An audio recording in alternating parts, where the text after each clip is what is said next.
Graça e paz, meus irmãos. Eu sou o Felipe Araújo e este é o EBD no seu ouvido, o podcast da Escola Dominical. A paz do Senhor, meus irmãos. Eu sou o Wellington Souza e hoje nós estudamos a respeito do primeiro capítulo do livro de Jó e o segredo da sua riqueza.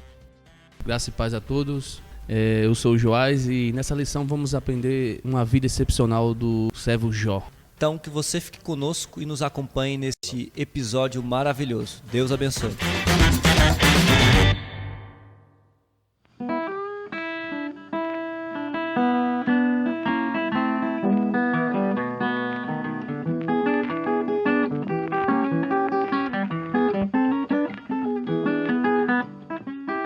Havia um homem na terra de Uz, cujo nome era Jó. Homem íntegro e reto, temente a Deus e que se desviava do mal. Nasceram-lhe 7 filhos e 3 filhas. Possuía 7.000 ovelhas, 3.000 camelos, 500 juntas de boi, 500 jumentas. Era também muito numeroso o pessoal a seu serviço, de maneira que este homem era o maior de todos os do Oriente. Seus filhos iam à casa uns dos outros e faziam um banquete, cada um por sua vez, e mandavam convidar as suas 3 irmãs a comerem e beberem com ele. Decorrido o turno de dias de seus banquetes, chamava Jó seus filhos e os santificava, e levantava-se de madrugada e oferecia holocaustos, segundo o número de todos eles, pois dizia: talvez tenham pecado os meus filhos e blasfemado contra Deus em seu coração. Assim o fazia Jó continuamente.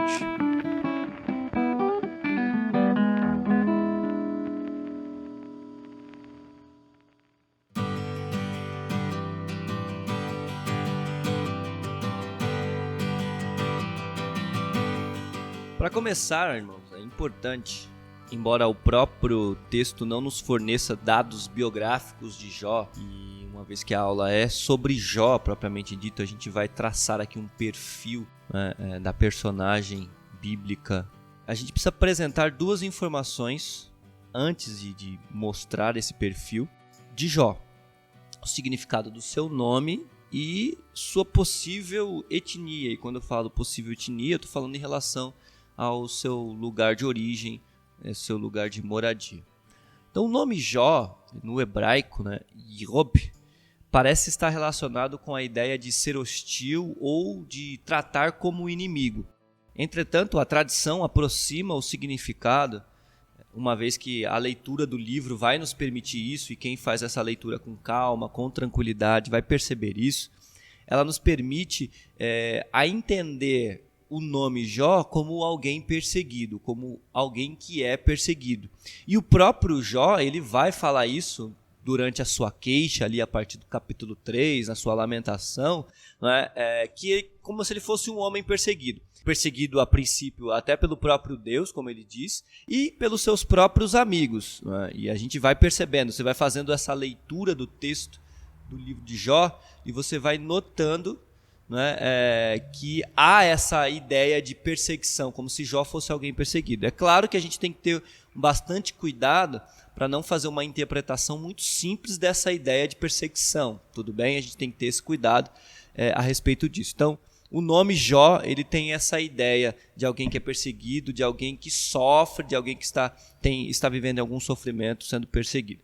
E aí, é claro, volto a dizer, muito cuidado ao interpretar esse sentido, porque você não pode dizer simplesmente que é como Jó, por exemplo, que é perseguido pelos sofrimentos, ou por Deus, ou pelos amigos, e achar que pode fazer qualquer coisa. A ideia não é essa. O outro aspecto tem a ver com o local de origem. Isso a gente até apresentou um pouco na aula passada, no primeiro episódio em que nós introduzimos o livro, que Jó vem da terra de Uz. Ali eu falo local de origem ou moradia, é claro que a gente aqui está apresentando uma posição de origem ou moradia. É bem possível que ele seja originário ali da terra de Uz mesmo e com certeza era a sua moradia. Tudo bem? Isso é claro porque a Bíblia vai dizer que ele era da terra de Uz, como começa o texto, um homem da terra de Uz. E aí é muito importante a gente relembrar isso. O que se pode dizer com total certeza, o próprio texto sagrado vai dizer aí no final do verso 3, do versículo 3, que Jó era do Oriente. Né? O texto vai dizer que ele era um dos maiores ou, né, o homem mais considerado de todos do Oriente. E aí, né, o que se especula, o que se muito diz, porque não se tem, como nós dizemos no episódio passado, a gente não tem, né, informações concretas, por exemplo, de fato de onde é o lugar, de quem escreveu o livro Jó e assim por diante. Mas o que se sabe e o que se imagina é que a terra de Uz ela está situada entre o deserto da Arábia, né, se você pegar aí, por exemplo, né, o mapa mundi, e ali na região do Oriente, da África, ali você vai perceber que existe o deserto da Arábia, e entre a Síria, tudo bem? Esse espaço aí geográfico. Ou seja, Jó parece ser mais alguém árabe, né? A possibilidade de ser alguém mais árabe, tudo bem? Até porque ele vivia na era patriarcal. E se você perceber, na era patriarcal a gente tem aí um contexto, né, geográfico, né, não propriamente dito israelita. Você não tem Abraão, Jacó ou, né, Isaac dentro dos territórios israelitas como estadia. Vira e mexe, eles estão passando por lá, né? Eles estão ali na terra ou perto dela, mas eles estão sempre se locomovendo naquela região. Então, pensando nessa questão da era patriarcal estar ali em movimento no Oriente, é possível sim que Jó era um homem árabe, não é? E aí quando a gente fala árabe, a gente está dizendo muçulmano, até porque não existiam os muçulmanos ainda, tá? Nós estamos falando árabe no sentido de alguém estar ali naquela região, ser daquela região, e era bem possível ele ser desta área. E aí, né, dito isso, percebendo que Jó, né, o nome, o significado é importante para o livro, porque você vai perceber isso durante o livro, né? O fato de saber de onde era Jó também é importante, porque a gente pode traçar um perfil aí, até melhor um pouco, né, sobre Jó. Dito isso, o texto bíblico, logo de início, apresenta um homem com características pessoais, sociais, morais e espirituais.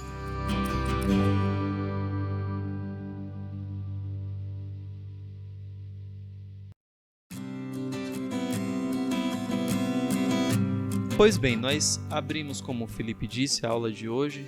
Já identificamos que o texto sagrado ele não dá muitos detalhes a respeito da biografia de Jó, mas os detalhes, as características que nos é apresentada, né, ela traça um perfil de um homem que nós podemos com certeza cravar aqui, Felipe, que é um gigante da fé. E aí nós, como um pontapé inicial para a nossa reflexão de hoje, para o nosso debate de hoje, eu creio que a questão fica da seguinte maneira: é possível ser próspero e ao mesmo tempo ter um caráter íntegro e piedoso?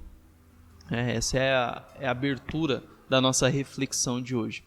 Então, nós vamos observar pelo texto que nós lemos que a apresentação que nos é dada a respeito de Jó é que ele é um homem que possuía características ímpares. Ele é um homem que tinha singularidades que nos chamam a atenção. Inclusive, um dos trechos da fala do próprio Jó, né, do livro de Jó, capítulo 28, nos apresentado algumas características de um homem que ele seja justo diante de Deus. E aí, uma das características é que esse homem seja temente a Deus, né, e que este homem ele se desvie do mal. Tema a Deus e evitar o mal. Está lá em Jó capítulo 28 e o versículo 28. Justamente as características que Jó ele possuía, que faziam parte do caráter de Jó. Ou seja, ele era um homem, como eu disse, singular, era um homem diferente.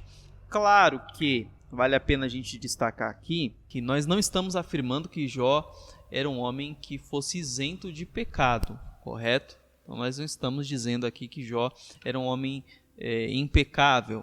Isso foi algo conquistado apenas por Cristo, isso é algo apenas de Jesus, mas Jó não foi um homem sem pecado. Inclusive, o próprio Jó, ele reconhece, né, a possibilidade, os infortúnios que ele estava passando serem decorrentes, ele coloca isso em questão, ser decorrente de algum pecado. Quando você pega, por exemplo, Jó, no capítulo 7 e o versículo 21, nos dito o seguinte, o próprio Jó diz: por que não perdoas a minha transgressão e não tiras a minha iniquidade? Pois agora me deitarei no pó e se me buscas, já não serei. Então o próprio Jó, ele considerando suas falhas, ele resolve pedir perdão ali. Então quando nós vamos estudar a respeito das características do caráter de Jó, nós vamos encontrar uma conduta limpa, uma conduta reta. No entanto, faz-se necessário a gente destacar aqui que nós não estamos falando de um homem isento de pecado, né? Nós não estamos falando de um homem que não tenha falhas, correto? Todos aqueles que falam no livro, inclusive o próprio Jó, como eu disse, eles estão convictos dessa questão, que o homem é um ser que tem ali a sua natureza decaída, né? Que são homens pecaminosos.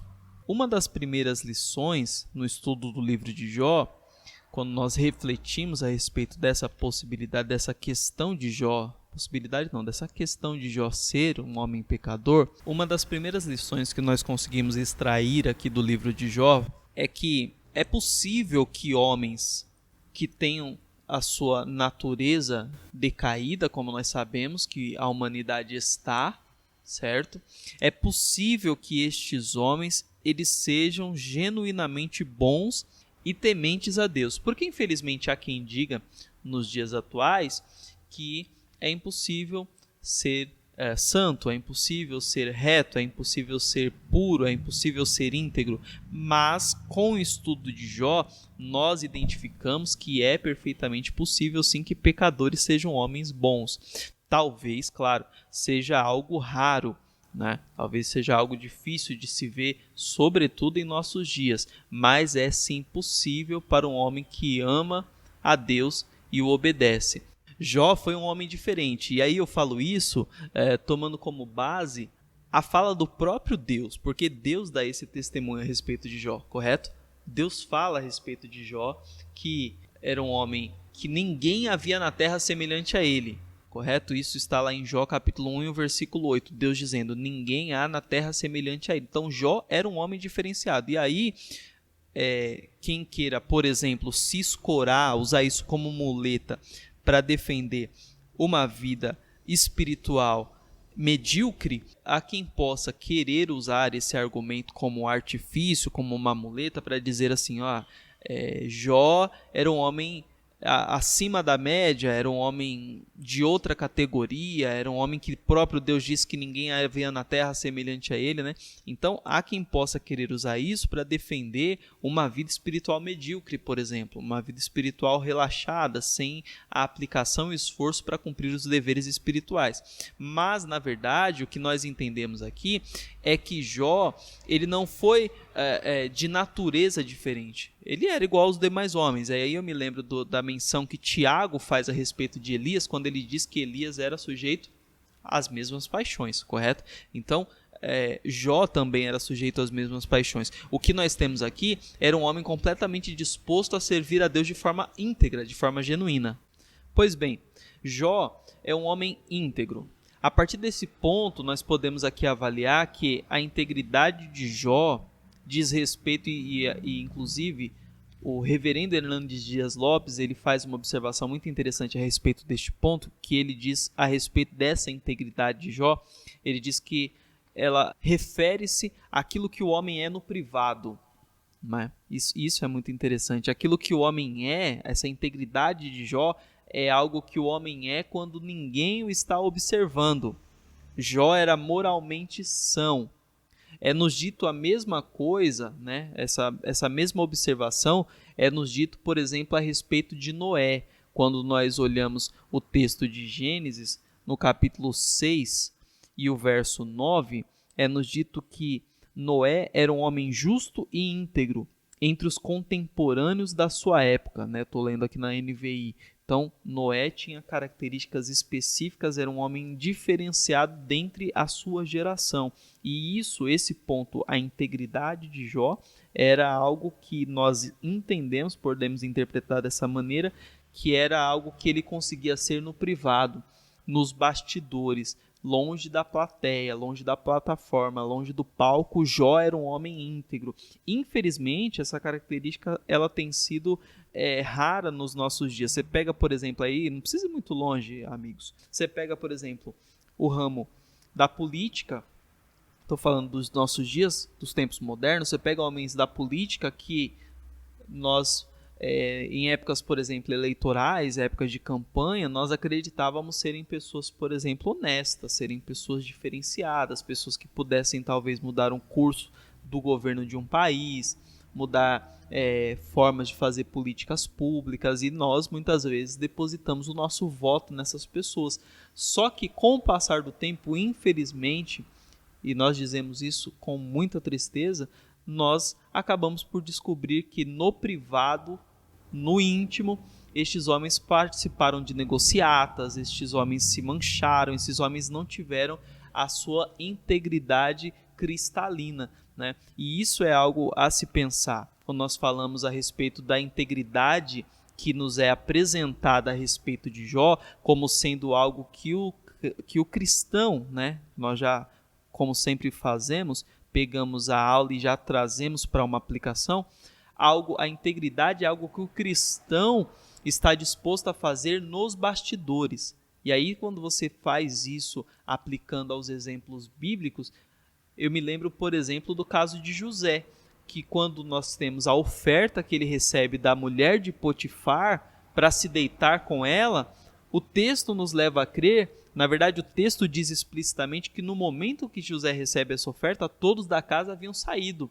Não havia ninguém na casa a não ser ele e a esposa de Potifar. Ou seja, se José ele se entregasse àquela oferta, ele teria a sua integridade manchada. Talvez de forma pública ele pudesse continuar a ser, ele tentasse, né, a continuar a ser aquele mordomo que o Potifar tinha admiração, que era respeitado pelos demais empregados da casa. Porém, quando ele recebe esta oferta no privado, no particular, ele entende que cedendo àquela tentação, ele estaria colocando em xeque a sua integridade, que era algo exigido por Deus.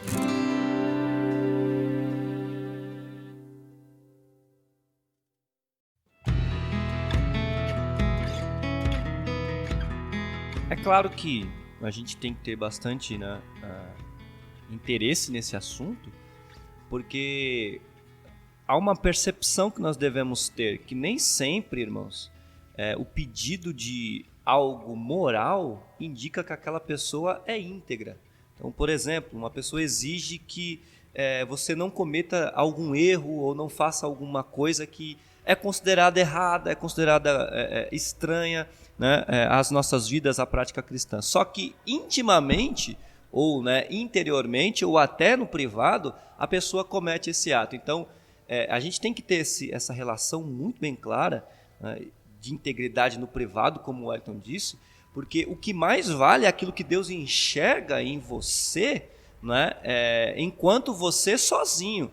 Porque enquanto você com os outros, é importante que as pessoas vejam que você tem uma vida moral, íntegra. Só que de nada adianta você ter essa amostra de vida íntegra se, né, nós não temos essa vida, né, no privado, digamos, de forma correta, tá? Sincera diante de Deus. E é bem interessante a gente lembrar, por exemplo, daquilo que, embora, claro, o texto ali está se referindo a uma outra situação, mas é bem interessante nós nos lembrarmos do que Deus diz a Samuel quando Samuel vai ungir, né, o rei, o futuro rei de Israel, o futuro rei da nação. E aí Deus diz assim, eu não olho para o que o homem vê a parte de fora, eu olho, a minha preocupação a princípio é interna. É óbvio que nós estamos dizendo que, internamente você tem que ser de um jeito e externamente de outro. Na verdade não, internamente você tem que ser íntegro, e essa integridade se revela externamente no seu comportamento. Perfeito, e a gente usa esse raciocínio para já dar andamento aqui. Nós estamos refletindo a respeito dos pontos, das características do caráter de Jó. Nós falamos um pouco a respeito dessa integridade que colocamos aqui a partir de um ponto onde essa integridade significa aquilo que o homem é no privado, né, que ele é no momento em que ele não está diante da plateia. E como o Felipe trouxe aqui, é interessante que Deus, ele analisa isso, né? Deus, ele olha e ele faz questão de dizer pela Bíblia que ele não analisa como o homem analisa. Ele não olha para o exterior, ele olha para o interior. E aí nós partimos para o outro ponto da característica de Jó, que diz que ele era um homem reto, íntegro e reto. Observe que há uma distinção aqui, e eu me arrisco a dizer que essa retidão de Jó era a qualidade que ele, aí sim, era a qualidade que ele mantinha diante dos homens, não é? Era a qualidade que ele mantinha à frente das pessoas. Então, veja que interessante, infelizmente também há pessoas fazendo mais uma vez uma aplicação a respeito desse ensino que nós estamos captando aqui do estudo de Jó. Há pessoas que elas conseguem talvez ter alguns hábitos íntimos com Deus, por assim dizer. Por exemplo, pessoas que conseguem ter uma vida talvez de devoção, de leitura da Bíblia ou de oração, né? Se é que isso pode existir, vou colocar aqui alguns exemplos, mas que no público muitas vezes essa pessoa ela vive por escandalizar o Evangelho, essa pessoa vive por agir de forma pública de maneira que envergonha a causa de Cristo. E nós temos aqui o exemplo de Jó, que era um homem íntegro, como nós dissemos, no particular era um homem íntegro, e diante do público era um homem reto, era um homem que alcançava diante de todos o respeito, né? E aqui isso me faz lembrar o exemplo de Samuel. O texto de 1 Samuel capítulo 12 nos diz que após ele ter ungido Saul como rei, ele se coloca em praça pública, Samuel, e ele diz para o povo: olha, eis que eu sirvo a Deus diante de vocês, né? Eu estou prestando um serviço sacerdotal nessa comunidade, diante deste povo, desde a minha mocidade. E agora eu já sou velho, né? As minhas cãs, né? Os meus cabelos brancos já aparecem. E eu quero que vocês se levem. Isso Samuel dizendo em praça pública, para todo o povo, para toda a multidão. Ele dizendo: eu quero que algum de vocês aqui se levante e me diga se em algum momento eu defraudei alguém. E nós estamos falando de alguém que foi juiz e sacerdote, né? Profeta, juiz e sacerdote de Israel durante um longo período de tempo. Então, era um homem que tinha a retidão exposta diante de todos. Todos, incontestavelmente, apoiavam ali a retidão de Samuel, né? Então, esse aspecto fazia de Jó um homem sábio, né? Nós vamos mais adiante amadurecer essa questão da sabedoria de Jó, do respeito que ele tinha. Ele tinha grande reverência por Deus e pelas coisas espirituais, e algo, inclusive, que nós também vamos falar, que é pouco comum em pessoas de posses. Um detalhe técnico, acho que é interessante, do texto, né, propriamente dito, é o uso dessas duas palavras aí, né, um homem sincero ou íntegro, como aparece, e reto. São duas palavras no original, né, no hebraico, que fazem essa diferença justamente, né? A palavra no hebraico para sincero, íntegro, né, completo, isso internamente, né, tam, e a palavra yashar no hebraico, que significa correto no sentido ético, moral, ou seja, diante das pessoas. Perfeito. E aí, o outro ponto da característica de Jó é que ele se desviava do mal.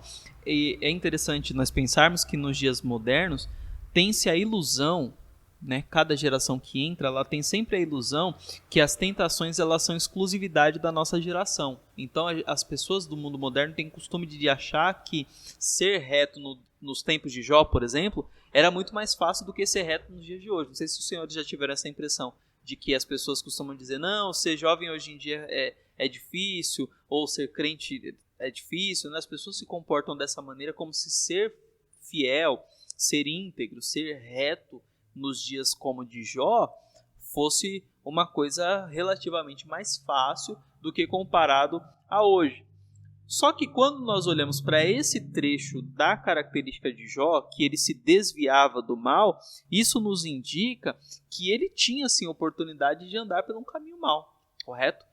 Ao contrário disso, não faria nenhum sentido o autor colocar no texto que este homem se desviava do mal. Então, a indicação de que Jó se desviava do mal nos dá claros indícios que ele tinha sim diversas tentações, que ele tinha sim diversas oportunidades de andar por um caminho errado, de ser um homem injusto, de ser um homem ímpio, mas ele escolhia, né, se posicionar conforme a causa de Deus. Ele escolhia se posicionar de forma a livrar-se do mal, né? Então, como nós dissemos na abertura, como nós dissemos no começo, Jó, ele era sujeito às mesmas paixões. Ele era um homem assim como nós. Porém, ele escolhia se desviar do mal.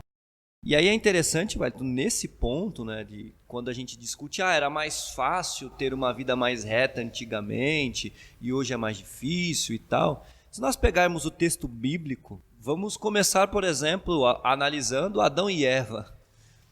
Queria situação mais fácil de servir a Deus do que com Adão e Eva? Uma vez que eles estavam, embora em estado de dependência de Deus ali, mas eles estavam em estado, né, de perfeição, digamos, espiritual, porque eles não eram influenciados pela queda, pelo pecado.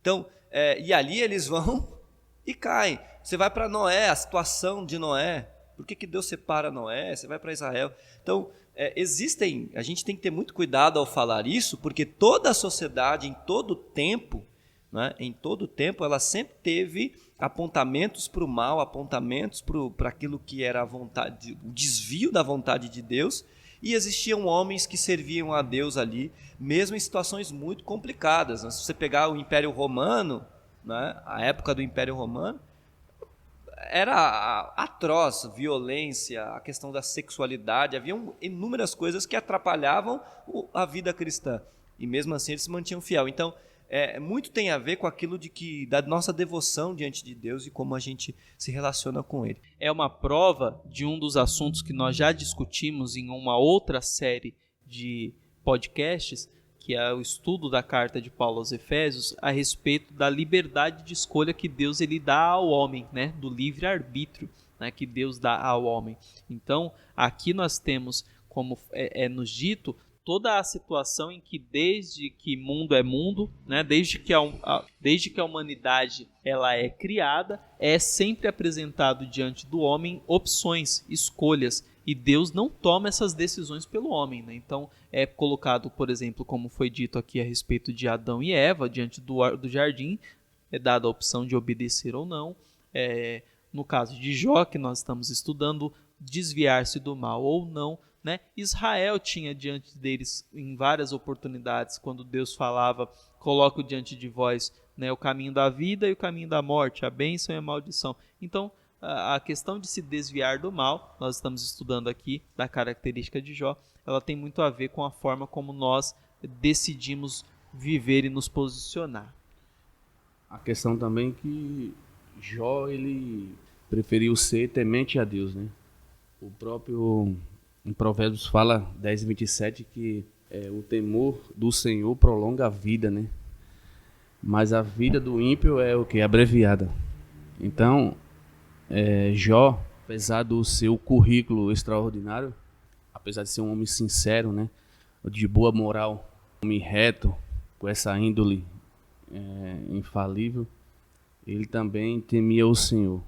Ele é devoto ao Senhor. Então, todos aqueles que temem ao Senhor, é bastante interessante a gente focar aqui, tem uma vida prolongada, né? Não quer dizer, tipo, como o Felipe falou, não vai ficar isento, né, das tribulações da vida, não vai ter uma vida prolongada diante do Senhor. As bem-aventuranças sempre estarão na sua vida. Mas aquele que não busca ter esse temor, tem uma vida abreviada. A gente cita os exemplos de muitos aí, né? Procura as coisas mudando, mas acaba perdendo a sua vida de forma trágica, porque não tem o conhecimento, é a falta do conhecimento, né? Provérbios mesmo fala, capítulo 1 e o versículo 7. O temor do Senhor é o princípio do conhecimento, mas os insensatos desprezam a sabedoria e a disciplina.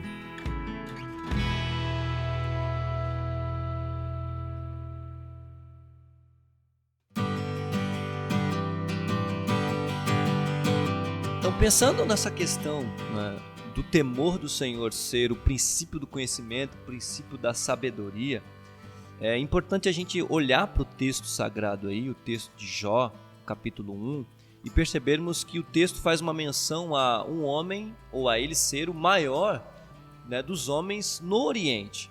A ideia de maior aí não pode simplesmente ser entendida como maior na riqueza, maior no dinheiro, né, que é uma das características de Jó. Maior aí tem a ver sim com a ideia da liderança e de sabedoria. E é bem possível, como Jó está ali no Oriente, numa região patriarcal, como a gente já definiu isso, é bem possível que ele seja um líder de um clã, tal como Abraão era.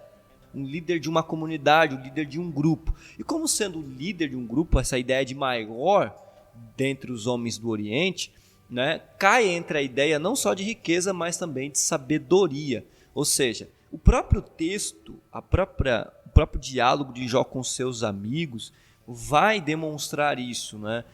Você vai perceber o próprio Jó, se você ler o texto com calma, os próprios amigos de Jó falando sobre essa questão de Jó ser consultado, de Jó ser procurado para dar conselhos, para ajudar as pessoas. E aí é muito importante a gente ter essa noção de Jó, que Jó, além de um homem, né, de ser um grande homem, e aí se revela também pela sua integridade, sua sinceridade, sua retidão, seu temor, o seu distanciamento do mal, se revela como um homem sábio. E essa sabedoria também é refletida não só na ideia, né, de ser o maior dentre aqueles do Oriente, dali do seu clã, da sua comunidade, tudo bem? Mas se revela na sua relação com a riqueza.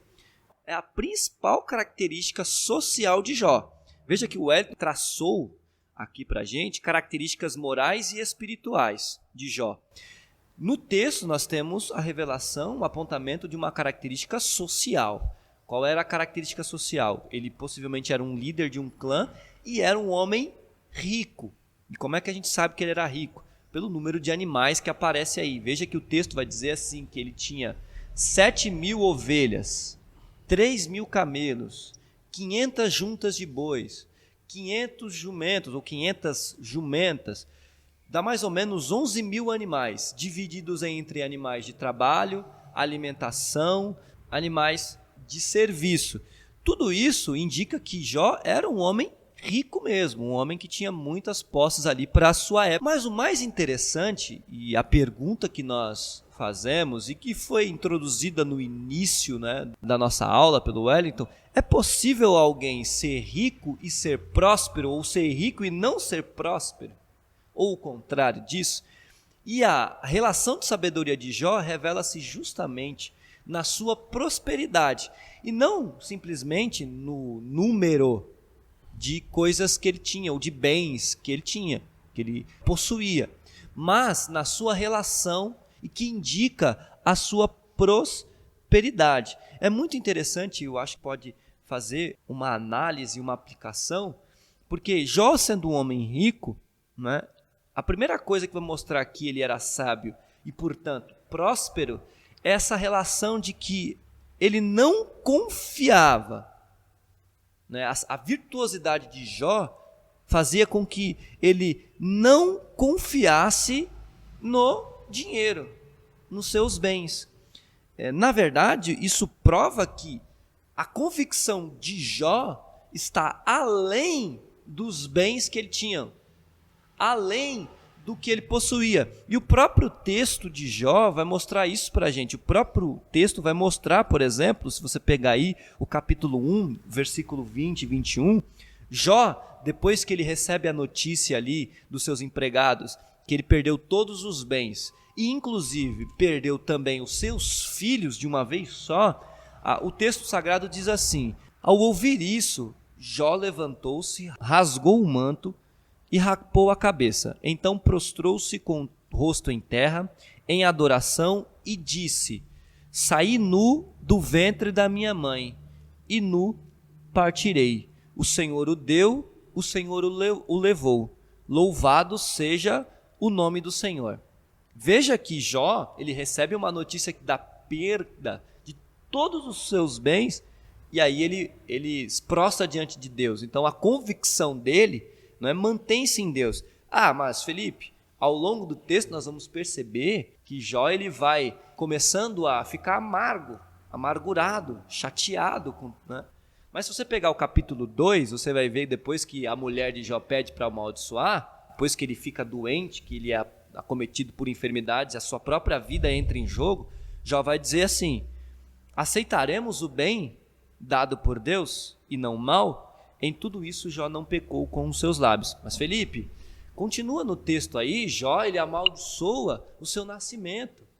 Jó vai dizer em certo momento, não é, que o próprio Deus foi injusto com ele. Se você lê o livro de Jó, Jó tem umas queixas assim muito fortes, muito pesadas no texto.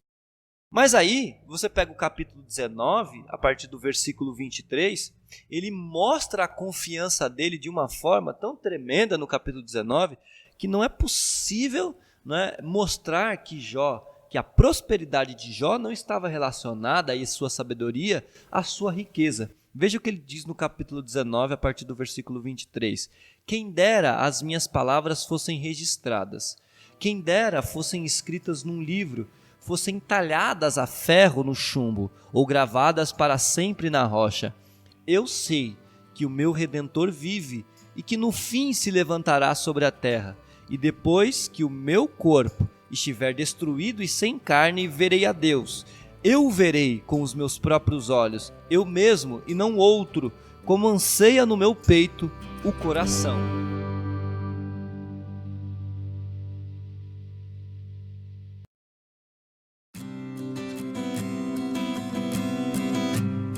Veja que Jó, mesmo depois de fazer queixas, mesmo depois de apresentar lamentos, amaldiçoar o seu próprio nascimento, querer voltar ao passado para que o nascimento dele não tivesse acontecido, desafiar, não é? Até mesmo em certos pontos, em alguns questionamentos a Deus por causa do problema do mal, Jó manteve-se firme na sua confissão de fé a Deus. Ou seja, a riqueza de Jó não revela a prosperidade dele. O que revela a prosperidade de Jó é justamente a sua confiança em Deus. E aí é bem interessante a gente fazer essa menção, que a riqueza de Jó não é simplesmente, né, como alguns gostariam de pensar, e o texto vai mostrar isso, a riqueza de Jó não é simplesmente algo que assim, ele ganhou porque ele era bom. A riqueza era de fato um favor de Deus, mas ele não ganhou porque ele era bom. A riqueza simplesmente foi um favor de Deus, mas ele não estava preso à riqueza, e isso se revela justamente esse desprendimento, né, da riqueza e revelação da sua prosperidade, justamente na sua confissão de fé a Deus. A respeito desse ponto que é nos dito que Jó não confia nas suas riquezas, quando nós voltamos os nossos olhos para o Antigo Testamento, nós vamos observar que essa é justamente a ideia que ela é mais amadurecida, né, pelo próprio Cristo e pelos apóstolos na sequência, né? Jesus, por exemplo, quando ele conta a parábola do rico insensato, em Lucas capítulo 12, nos dito que, o próprio Cristo falando, que a vida de um homem, né, não consiste na abundância do que possui. E ali ele conta esta parábola especificamente ensinando a não confiar nas riquezas, quando ele diz a respeito de um rico, e aí no final da parábola ele conta a respeito da preocupação com a alma, que o homem não tinha absolutamente nenhuma preocupação com a alma. A vida e os olhos deste homem estavam completamente voltados para as coisas efêmeras, para as coisas desse mundo, né? Que não é o caso de Jó. Quando a gente estuda Jó, a gente vê uma preocupação, como foi dito no momento em que eu explanei a respeito da conduta espiritual, a vida dele com Deus, e o Felipe agora acaba de trazer a questão também da preocupação dele com o próximo, a preocupação social dele. Nós vemos o papel dele enquanto, por exemplo, homem respeitado na cidade. Você pega o capítulo 29 de Jó, você vai encontrar expressões de que as pessoas aguardavam o conselho de Jó. Você pega Jó, capítulo 29, verso 21, diz que, ele falando, né? Os que me ouviam esperavam o meu conselho e aguardavam em silêncio para ouvi-lo. Então, as pessoas esperavam ouvir o conselho de Jó. Era um homem que, se nós analisarmos pelos padrões modernos, o rico geralmente ele é fechado, preocupações consigo mesmo, né? O rico que não tem Deus, claro. Mas Jó era um homem que ele não estava apegado com as suas riquezas, de modo que ele queria contribuir espiritualmente e socialmente com as pessoas. Quebra também aquela tese lá que muitos distorcem, né? Que aquela parábola do próprio Jesus com o jovem rico, que Jesus fala, dificilmente entrar no reino de Deus os que têm riqueza, né? Não é impossível. Justamente pelo fato de estar com o coração Isso. ligado à riqueza. A importância aqui, o que a gente está relatando aqui, é a questão do amor ao dinheiro, a introdução do dinheiro no coração do homem. Então, quer dizer que você pode ser rico? Sim, pode ser rico. E mesmo eu segui o exemplo de Jó, né? Ter uma vida reta, de retidão e um coração totalmente quebrantado para as coisas de Deus. Lembra-se do que Jesus disse: onde está o seu tesouro, ali estará o seu coração. Né? E o coração de Jó não estava na riqueza que ele tinha, estava em Deus. E o texto de Jó vai revelar isso a nós, não só nesses versos que nós citamos do próprio Jó, mas ao longo do próprio livro, como Jó vai se relacionando, mesmo fazendo as queixas, ele vai mostrando isso. Lá no final, quando Deus aparece para ele e Deus o desafia, ele se cala humildemente. Quando Deus vai terminar o discurso, ele diz algo para Deus, né? Bem sei eu que tudo podes, e os seus planos não podem ser frustrados. Ou seja, Jó tinha a confiança e o coração em Deus. E um outro ponto que o Wellington mencionou aqui, que para mim revela muito dessa sabedoria de Jó, além de ser alguém consultado, é o fato de ele ser generoso. O fato da riqueza dele não ser simplesmente para proveito próprio, tal, por exemplo, como o rico insensato, não é? Que na sua alma diz que ia construir, desconstruir, reconstruir, não é? Porque ele estava cansado de ver aquilo, mais ou menos essa ideia. Ah, não, eu tenho tanto dinheiro que eu vou gastar para mim. Então, Jó é uma personagem diferente nesse sentido. Jó tinha uma preocupação, ele era generoso, e ele mesmo atesta isso, e o próprio texto atesta isso do próprio Jó, ele mesmo falando. Pega o capítulo 31, a partir do versículo 16 de Jó, o que ele diz assim, ó: se não atendi os desejos do pobre, ou se fadiguei os olhos da viúva, se comi meu pão sozinho, sem compartilhá-lo com o órfão, sendo que desde a minha juventude o criei como se fosse seu pai, e desde o nascimento guiei a viúva. Se vi alguém morrendo por falta de roupa, ou necessitado sem cobertor, e o seu coração não me abençoou, porque o aqueci com a lã de minhas ovelhas, se levantei a mão contra o órfão, ciente da minha influência no tribunal, que o meu braço descaia no ombro, ou do ombro, e se quebre nas juntas. Então veja que o próprio Jó atesta que desde a juventude dele, e aí é uma característica interessante, porque dá-se a entender que Jó já tinha uma riqueza desde novo. É possível que Jó tenha herdado isso, porque era comum, né? Era comum isso na era patriarcal, essa herança de pai para filho dos bens, tudo bem? Era comum. Então é bem possível, mas veja que Jó está dizendo assim, que desde a sua juventude ele foi generoso com as pessoas necessitadas. Foi generoso com aquele que precisou, com o órfão, com a viúva, com aquele que tinha necessidade no tribunal, com aquele que precisava de roupa. Veja que ele diz assim, ó: eu não comi meu pão sozinho, eu compartilhei. As minhas ovelhas serviram de roupas, a sua pele, a sua lã serviu de roupa para as pessoas que precisavam. Então, a relação de Jó com a riqueza é uma relação de prosperidade e de sabedoria, primeiro. Por quê? Jó tinha a confiança e seu coração em Deus e não na riqueza, daí a prosperidade dele. Segundo, Jó era generoso, isso é uma lição importantíssima para nós e para as pessoas que dispõem-se de grandes quantias de riqueza, de dinheiro.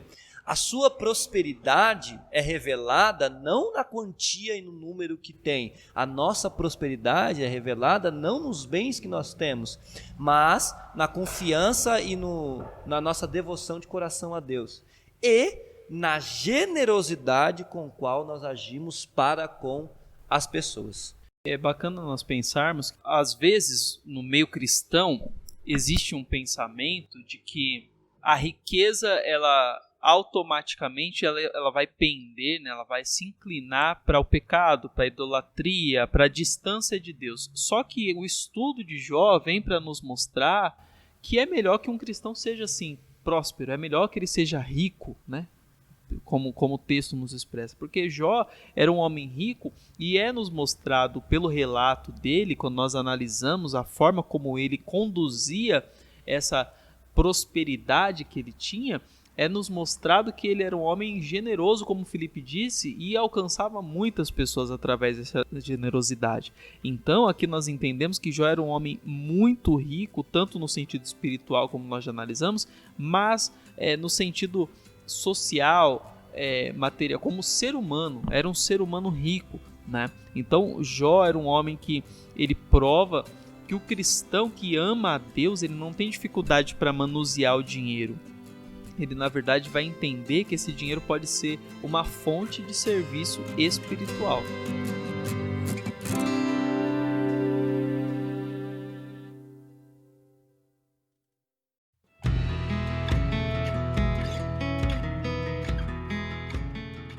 O dinheiro não corrompeu, né, as riquezas que Jó tinha. O dinheiro foi motivo de bênção para ele ajudar as pessoas, né, que estavam ali a seu redor. E Jó também, como vimos aí, era um homem sincero, reto, né, um homem temente a Deus, um homem próspero, sábio. E também Jó foi um homem profunda piedade pessoal. Jó era um homem também abençoado no âmbito familiar, um pai exemplar, um pai amoroso, né, que dedicava sua vida tanto material como espiritual pelos seus filhos, um homem que ele zelava pela sua família. Vemos aí o versículo 5, eu vou ler aqui para os irmãos entenderem. Fala assim: e iam seus filhos e faziam banquetes em casa de cada um no seu dia. Enviavam e convidavam as suas 3 irmãs e beberem com eles. Sucedia, pois, que, tendo decorrido o turno de dias e de seus banquetes, enviava Jó e os santificava, e se levantava de madrugada e oferecia holocaustos, segundo o número de todos eles. Porque dizia Jó: porventura pecaram meus filhos e blasfemavam de Deus no seu coração? Assim o fazia continuamente. Então, o primeiro capítulo, Jó ia se banquetear com seus filhos, né? Os filhos de Jó, eles reuniam nas suas casas. E era diferente, cada semana um se reunia. E vemos aí, no ambiente que vivemos hoje, é difícil um lar, né? Quando tem 2, 3, 4 filhos, né? Tiver uma união. Quando vemos essa união, logo notamos que por detrás dessa união, desse âmbito familiar de preservação de filhos, né? Quando são unidos, tem pais que se dedicam à vida espiritual, que oram por esses filhos, que buscam o Senhor, que intercede ao Senhor pelos seus filhos. Os pais devem ser exemplo de vida cristã e conduta na vida dos filhos, e se importar mais com a salvação dos filhos que com os bens e com seu próprio status pessoal. Então Jó, ele se dedicava muito aos filhos, e os filhos de Jó eram unidos, porque ali existia um homem piedoso, um homem devoto, um homem cheio de amor, que dedicava a sua família. E um homem com uma moral e piedade muito grande.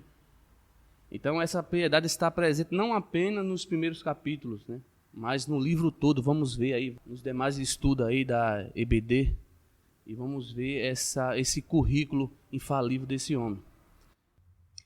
Uma característica, né, importantíssima, acho que há de se concordar, como o Joás bem mencionou, essa liderança familiar, a gente chama de sacerdócio familiar, que é algo que nos tempos atuais há uma necessidade imensa e que, na verdade, a gente perceba que o sacerdócio familiar, uma liderança, né, anterior ao sacerdócio, né, e a gente usando aqui a ideia de sacerdócio como liderança da igreja e tudo mais, ele é anterior ao sacerdócio dentro de uma igreja, dentro de uma instituição.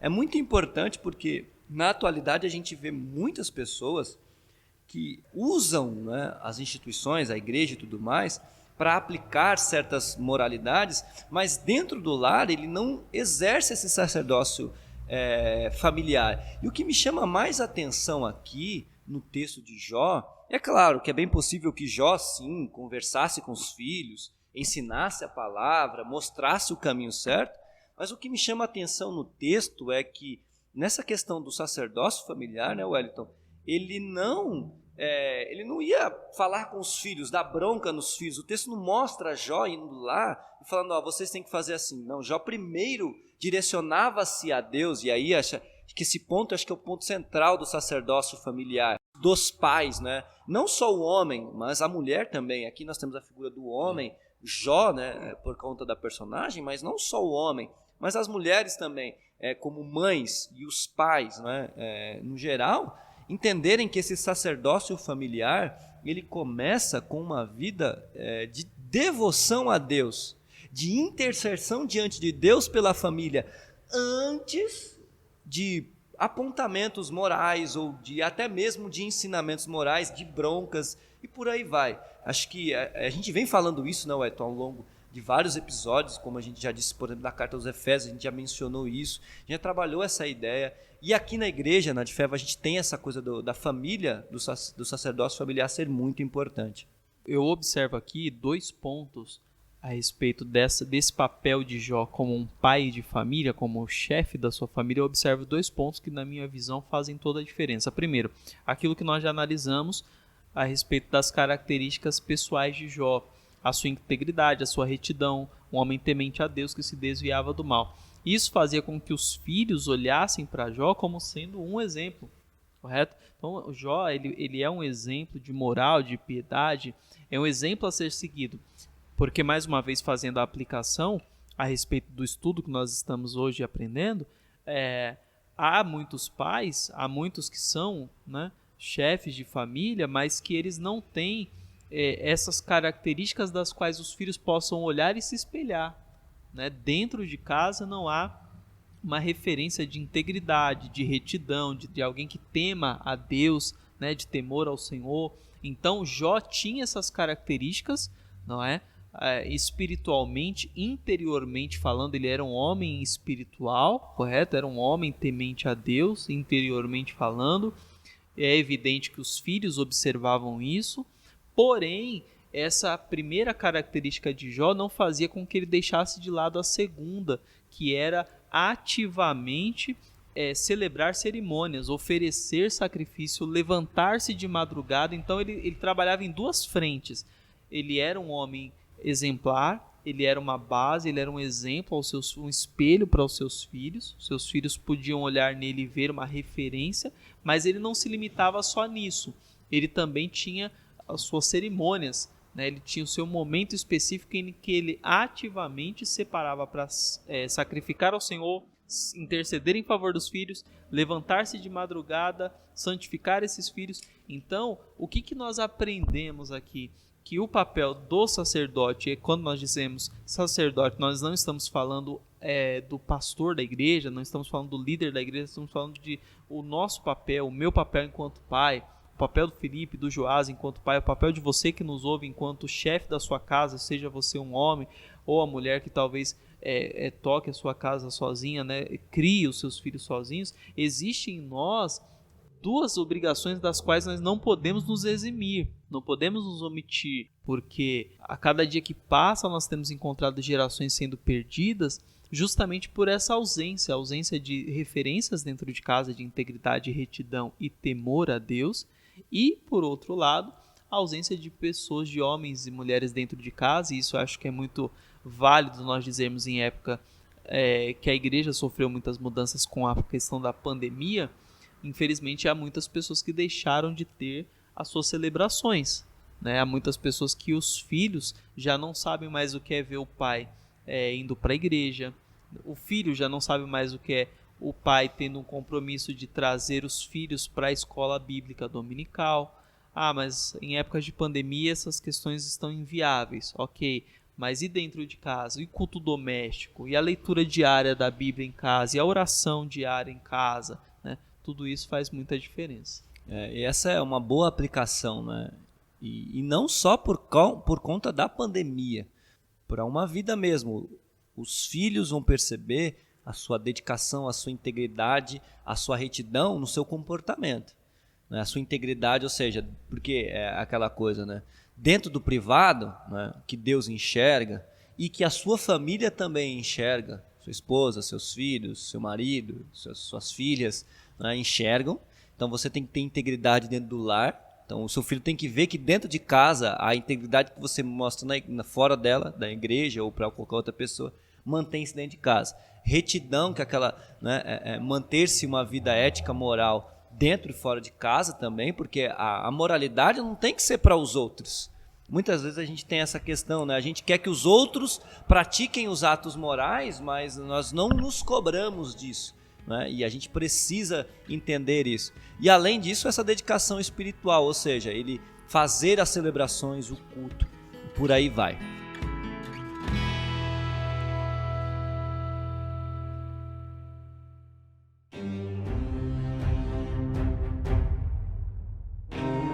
Meus irmãos, nós vamos aqui para os momentos já finais desse estudo. Joás, diga-nos uma palavra aí. Quero agradecer a todos, né, que estão ouvindo a EBD no seu ouvido, através do podcast. Que esse canal seja uma bênção para você. Que você possa estudar a palavra de Deus, ouvir, né, e colocar em prática tudo isso que nós estudamos aqui e relatamos. E que Deus seja glorificado em todo o tempo e que a graça de Deus seja sobre a vida de cada um. Muito bem, meus irmãos, e que todos os aspectos das características de Jó que hoje nós discutimos neste capítulo 1 até o versículo 5 do livro de Jó, eles possam ser aplicados em nossas vidas, que nós possamos olhar para Jó não apenas como um personagem histórico, né, mas que nós possamos olhar para ele como alguém que nos inspira, alguém que serve-nos como um herói da fé, sujeito, como nós dissemos ao longo da aula, sujeito aos mesmos paixões que nós, mas que está no Escrito Sagrado para que nós possamos nos inspirar e seguir o exemplo do servo de Deus. Que Deus abençoe a todos, irmãos. Fiquem com a graça e com a paz de Cristo Jesus, o nosso Senhor.